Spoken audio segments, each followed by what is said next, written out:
Okay, so have you ever had that feeling where, I don't know, a casual comment, maybe even just a small change of plans, suddenly feels huge? Yeah, like it just hits you way harder than it maybe should. Exactly, like a punch to the gut, this massive emotional drop that seems, well, totally out of proportion. Hmm. If that sounds familiar, you might have run into something called rejection sensitive dysphoria, RSD for short. Right, RSD. It's something we see quite a bit, actually, especially for folks navigating ADHD. So, what is it exactly? Based on what we've looked at from places like ADHD and the NAMI Mercer toolkit, it seems like an extreme emotional sensitivity. That's a good way to put it. It's this really intense pain, that gets triggered when you perceive rejection or criticism.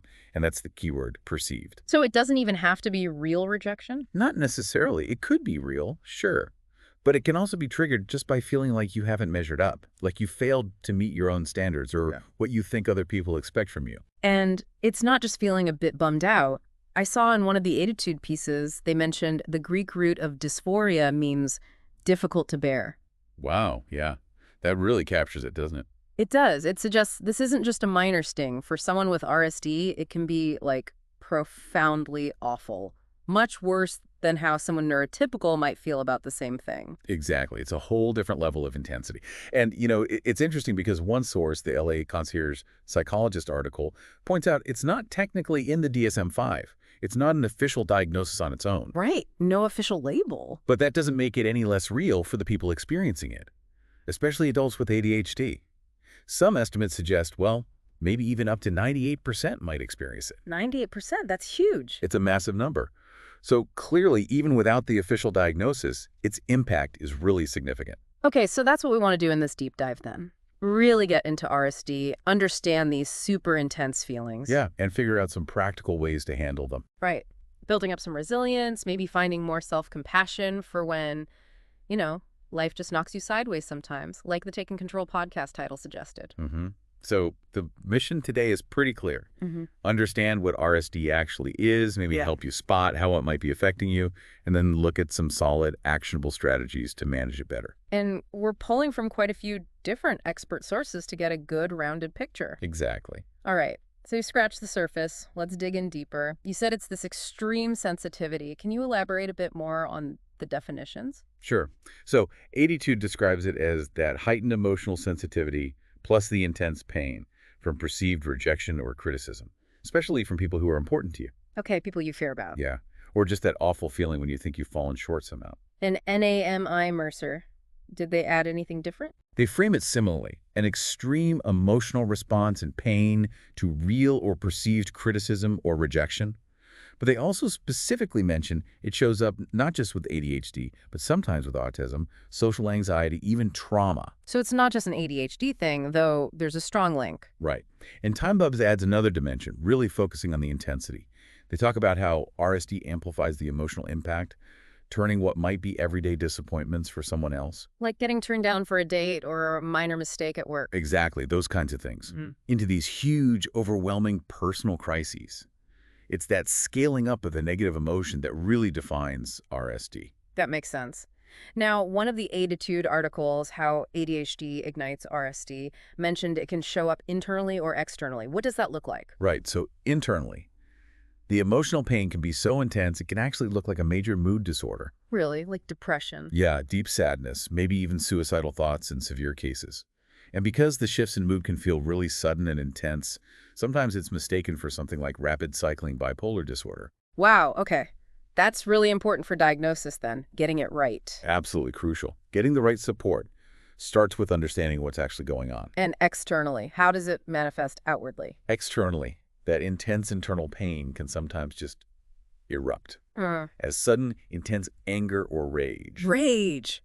Directed at. Usually directed at the person or situation that's perceived as the source of the rejection or criticism. It's a very immediate, very powerful outward reaction to that inner pain. And I guess if you're always waiting for that kind of emotional pain, you might start seeing threats everywhere, like anticipating rejection. Yeah, it's exactly it. People can become hypervigilant, constantly scanning interactions, looking for tiny signs of disapproval. Yeah, sounds exhausting. It is. And this constant bracing for impact can lead to avoidance. pulling back from social situations, trying to protect yourself from potential hurt, which, as the article notes, can sometimes look a lot like social phobia. But the root cause is different. The root cause is that intense fear of the emotional pain of rejection. Yeah. The attitude articles really hit home how bad this feeling is. They used words like awful, terrible, overwhelming. Yeah, and those aren't exaggerations. They really reflect the lived experience for many people. It's just qualitatively different from normal disappointment. Okay, so if you're dealing with feelings that intense, it makes sense you'd develop ways to cope. The How ADHD Ignites RSD article mentions some common coping mechanisms. It did. And, these coping strategies might seem helpful in the moment, but they can cause their own problems down the road. Like what? Well, one really common one is people-pleasing. Trying to make sure nobody could possibly find fault. Exactly. Going above and beyond to get approval, avoid any hint of displeasure. But the downside is, you can completely lose track of what you actually want or need. Your own desires just get sidelined. Constantly reading the room, trying to smooth everything over. What else? Another big one is just stopping. Stopping trying new things, stopping taking risks. Because you're afraid of failing. Or being judged. Or, precisely, the fear of falling short or how that perceived failure will feel becomes so strong it stops you from going for jobs or asking someone out or even just trying a new skill. The potential pain outweighs everything else. That sounds really limiting. The article also mentioned overachieving, which seems kind of the opposite. It does seem counterintuitive, doesn't it? But the thinking there is, if I'm perfect, if I achieve everything, then no one can possibly criticize me. Trying to build an impenetrable shield of accomplishment. Kind of, yeah. But that drive for perfection often comes at a huge personal cost. Burnout, anxiety, just relentless pressure. Okay, this is painting a much clearer picture. Now let's get into that strong connection with ADHD. Why do they seem to go together so often? That's a really core question. The LA Concierge Psychologist article offered a few potential reasons. One has to do with challenges in reading social cues. Which can be a thing with ADHD sometimes. Right. Missing subtle tone shifts or body language. It can lead to misinterpreting feedback or corrections as rejection when that wasn't the intent at all. Yeah, I can see that. If you're not catching the nuances, a neutral comment could land really badly.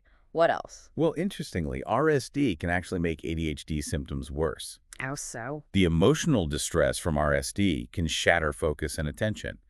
It can also trigger hyperfocus, but in a negative way, like getting stuck ruminating on a perceived slight for hours or days. Oh, wow. And emotional dysregulation, which is already often a part of ADHD, can get dialed way up by RSD triggers. So it becomes this kind of feedback loop. So the ADHD makes you more susceptible, and then the RSD makes the ADHD harder to manage. Pretty much, yeah. Yeah. It can be a tough cycle.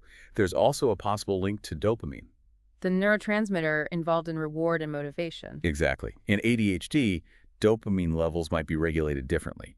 The theory is this might increase the need for social validation, making rejection feel even more devastating because that expected reward of acceptance doesn't happen or feels like it's been withdrawn. That's fascinating, the potential brain chemistry angle. What about impulsivity? That's often linked to ADHD too. Definitely plays a role.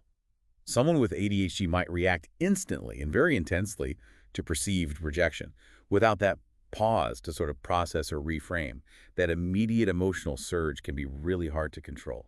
And the last point from that article was about the cumulative effect of, well, just getting more criticism over a lifetime. Yeah, that's a big one.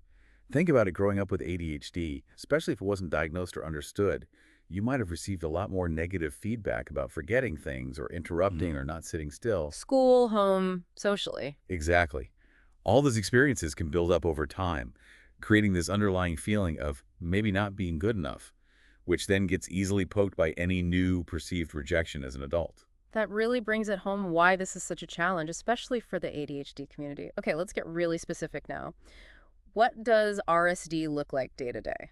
NAMI Mercer and the other sources had some concrete examples. Yeah, NAMI Mercer really highlights that difficulty regulating emotions is central.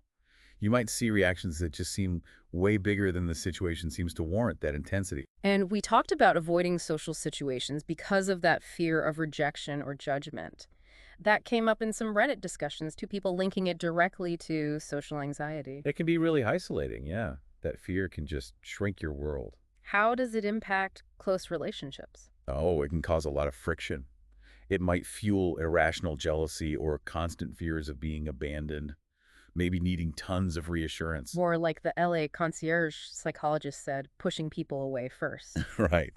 That preemptive strike, I'll leave before you can reject me. Yeah. It's a protective mechanism, but obviously really tough on relationships. And NMI Mercer mentioned that pattern of avoiding conflict at all costs and excessive people-pleasing. Yeah, always putting others first to avoid any possible disapproval, even if it means completely ignoring your own needs, which is just exhausting and unsustainable. Definitely. And NMI Mercer also mentioned some more severe outcomes like neglecting yourself or even unhealthy coping mechanisms. Sadly, yes. When the pain is that intense, some people might turn to self-harm or self-sabotage or even have suicidal thoughts.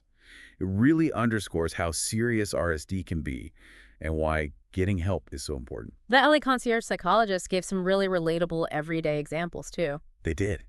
Things like taking constructive criticism as a deeply personal attack, Yeah. or obsessing over a neutral comment, trying to find the hidden negative meaning, feeling totally worthless after a small social slip-up. These little moments become huge emotional events. It sounds like living in a state of high alert all the time. It really can be. Ruminating for days over something tiny, having huge emotional meltdowns over minor disagreements, pushing people away. Yeah. It's all driven by that core fear. So knowing all that, what are the common triggers? What actually sets off an RSD episode? And AMI Mercer had a useful list. Yeah, knowing your triggers is a huge step towards managing it. They mention things like neutral or vague responses. Like a one-word text. Exactly. Or just someone seeming a bit distracted. It's easy to read negativity into that ambiguity if you're prone to RSD. Okay, what else? Overthinking things. Analyzing interactions to death. Finding criticism where none exists. Also, being reminded of past rejections that can bring all the pain flooding back. Like an emotional flashback? Sort of, yeah. Yeah. Those past wounds get reopened. And of course, actual rejection or criticism, or even just anticipating it, fearing it might happen. Right. And sudden changes in behavior for people close to you, like if someone suddenly goes quiet. Yes, NAMI Mercer noted that too. Abrupt shifts can feel really alarming and trigger fears that you've done something wrong. And finally, perceived failure, feeling like you messed up or didn't meet expectations, your own or others. That's a big trigger too. This is all so helpful for understanding the mechanics. Okay, the really crucial part now. Coping strategies. What can people actually do? This is the hopeful part. WebMD reminds us there's no cure, but symptoms are definitely manageable. And our sources offer a lot of great practical strategies. Self-compassion came up a lot. How does that help specifically with RSD? It's huge.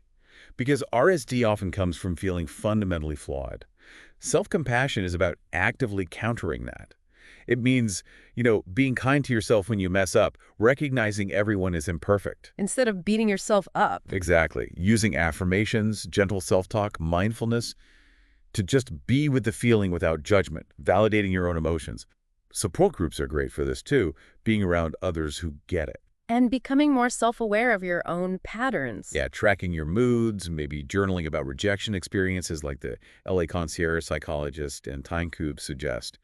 It helps you spot your personal triggers. So you can see it coming, maybe. Right, or at least understand what's happening when it does. Yeah. And then you can choose a different response. Sharing that awareness with trusted people helps too. Okay, so when the feeling hits, what helps in the moment? Emotional regulation skills are key. Things like deep breathing, mindfulness meditation, progressive muscle relaxation techniques to calm your nervous system down. Grounding techniques. Yeah, basically, yeah. Yeah. ADHD also mentioned a DBT skill called opposite action. Opposite action. Yeah, where you notice the urge driven by the emotion, like wanting to hide after feeling rejected, and you intentionally do the opposite, like reaching out to a friend. It helps break the emotion's hold over time. Therapy is obviously great for learning these too. Attitude also had some specific distress tolerance acronyms, didn't they? TIPP and SOP. They did. TIPP stands for temperature, like cold water on your face, intense exercise, paced breathing, and paired muscle relaxation. Quick ways to change your physical state. And SOP. SOP is stop what you're doing, take a step back, observe what's happening internally without judgment, and then proceed mindfully. It creates a pause before reacting. Cognitive reframing also seems important, challenging those negative thoughts. Definitely. NMI Mercer and Time Gui both talk about questioning those automatic negative interpretations. Is there really evidence for this thought? Could there be another explanation? Actively looking for more balanced perspectives. And building a support network, having people you can talk to. Absolutely essential. Trusted friends, family, a therapist who gets RSD. Timecube and NAMI-Mercer stress how important connection is. Support groups, again, are fantastic for reducing that sense of being alone with it. Adjusting expectations came up too. What does that mean practically? It means, I think, accepting that disappointment and rejection are just part of life sometimes. It doesn't mean you are inherently flawed or worthless. Practicing self-compassion during setbacks, as Timecube suggests, shifting that internal narrative. And focusing on positive stuff. Yeah. Timecube recommends actively seeking out activities and relationships that genuinely make you feel good about yourself.